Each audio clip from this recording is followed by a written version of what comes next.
In today's video, I'm going to teach you how to change the recording storage location in Zoom. If you record meetings on your computer, it's a good idea to know exactly where those files are being saved. Changing the recording storage location can help you stay organized, free up space on your main drive, or save recordings directly to a folder that's easier to access later. The good news is that Zoom makes this very simple once you know where to look. To begin, open the Zoom desktop app and make sure you're on the main home screen. From there, look to the upper right corner of the window and click on your profile icon. This is where Zoom keeps your personal app options and account-related settings. If you've never explored this menu before, don't worry. This is a common place to find preferences that affect how Zoom works on your device. After you click the profile icon, a menu will appear. In that menu, click on Settings. This will open the main settings window for the Zoom app, where you can adjust a variety of features like audio, video, notifications, and recording preferences. Since we're focusing specifically on where your recordings are stored, we'll head directly to the correct section.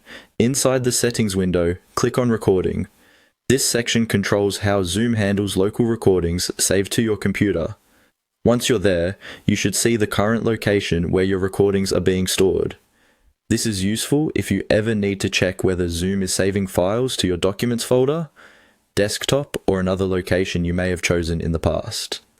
Now click on Change. When you select this option, Zoom will let you choose a different folder on your computer for future recordings. Pick the location that works best for you, whether that's a dedicated recordings folder, an external drive, or another organized storage area. Choosing a clear and easy to find folder can save you time later when you need to review, edit, or share your meeting recordings. Once you've selected the new location, Zoom will use that folder for upcoming local recordings.